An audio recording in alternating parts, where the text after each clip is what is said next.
인사들은 주시는 것이지만 열매는 자라서 맺혀야 하는 것이다. 우리는 80년대에 이 중대한 사실을 깨달았어야 했다. 불행히도 대다수가 이 경고를 귀담아 듣지 않을 것이다.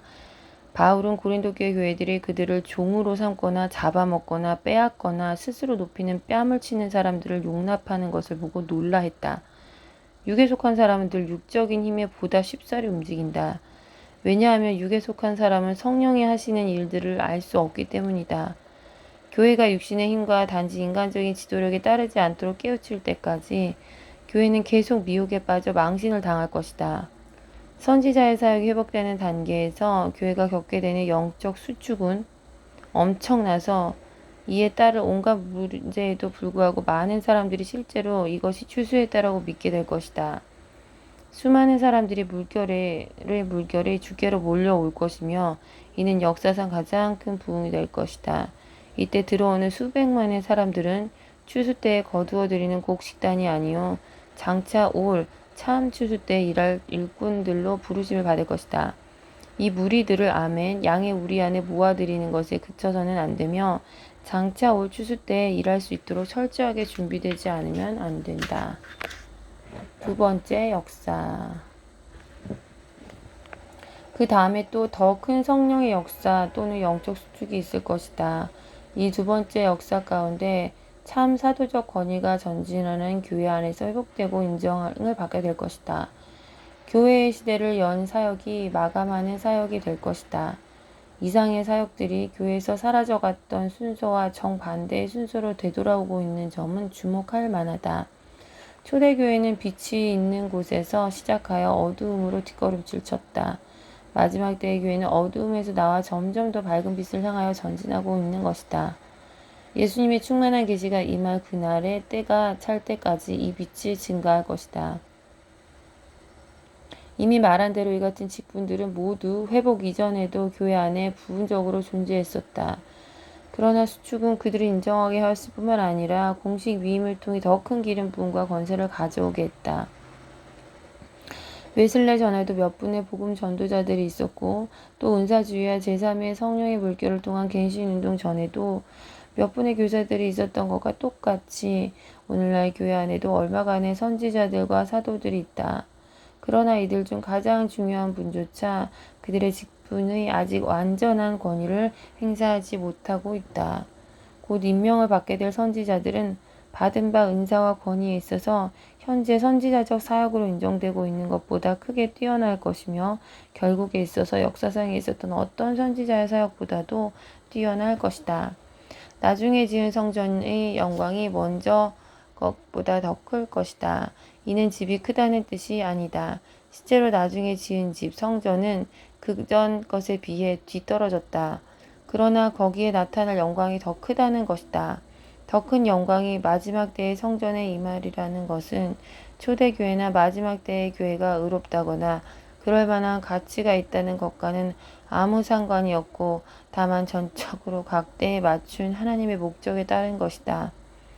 이전에 누구도 따를 수 없는 능력과 권세가 바야흐로 몇 사람에게 주어질 것이다.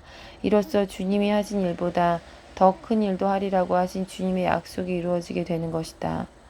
이같이 행할 이들은 완전한 인간들이 아니며 성경에서 볼 수 있는 인물들의 모습과도 같이 실수를 저지를 것이다. 많은 사람들이 일찍이 유례없는 계시와 능력을 나타낼 것이다. 사무엘과 엘리야를 따르던 선지자의 무리들과도 같이 그 밖에 또 많은 사람들이 비교적 보통 수준을 보이다가 때때로 가장 기 역사를 개인적으로 이루기도 할 것이다. 이 중 어떤 이들은 교회 또는 국가에 단 한마디의 말씀을 주기 위해 준비하며 일생을 마칠 것인데 그들이 주는 그 한마디의 말씀은 다른 이들의 일생의 사역을 통해 이룬 것보다 더 많은 것을 이룩할 것이다. 전진하는 교회는 종교개혁의 복음에서부터 복음주의, 오순절, 은사운동을 거쳐왔다. 이 운동들은 각각 순복음을 소유한 것으로 생각했지만 어느 하나도 그렇지 못했다. 다음에 오는 운동도 그렇지 못할 것이다. 가장 기초적인 교리들마저도 우리의 깨달음이 머지않아 극적으로 넓혀질 것이나 여전히 사도적인 신앙에는 미치지 못할 것이다. 사도의 사역이 온전히 회복될 때까지 사도적인 신앙은 완전한 회복을 보지 못할 것이다. 선지자의 사역이 회복되면서 사도적 믿음이 회복되는 환상이 우리에게 주어질 것이다. 그리스도가 이루어지기까지 해산의 수고를 치르리라. 지난날 갱신운동이 있을 때마다 그에 따른 온갖 문제들과 깊이가 없는 점, 심지어 미혹과 거짓 교리들에도 불구하고 중대한 진리들이 교회에 회복되었다. 이렇게 회복된 진리 중에 상당수가 극단과 오류로 이끌려가게 되었는데 이는 교회가 우리의 관심의 초점이 되어야 할 유일하신 분 대신 되찾은 진리들의 초점을 맞추었기 때문이다. 이런 것이 교회로 하여금 방향 감각을 잃게 했으며 우리가 허락하면 앞으로도 늘 그럴 것이다. 길은 원칙이나 공식이 아니요 인격이시다. 진리 안에서 행하는 것은 단순히 어떤 영적인 사실들을 본딴다거나 동의하는 것이 아니요 인격이신 주님을 따르는 것이다. 미혹은 단순히 교리나 원칙들을 잘못 이해하는 것이 아니다. 미혹은 하나님의 뜻 안에 있지 않은 것을 말한다. 우리는 모든 진리를 정확히 알면서도 여전히 불순종 가운데 있을 수가 있다. 우리의 표대는 단순히 주님의 말씀을 아는 것이 아니요 그 말씀의 주님을 아는 것이다.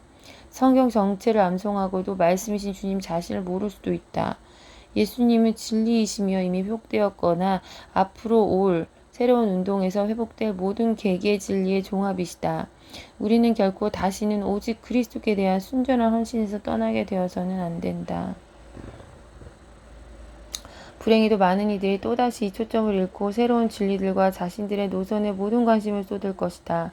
새 흐름들이 새롭게 깨달은 위대한 진리들과 강력한 사역들로 교회에 더 큰 활력을 더하여 줄 것이나 그 중에 얼마는 지난날의 갱신운동 때보다도 더 큰 혼란을 빚을 것이다. 지난날의 성령 역사를 거치면서 속임을 당하고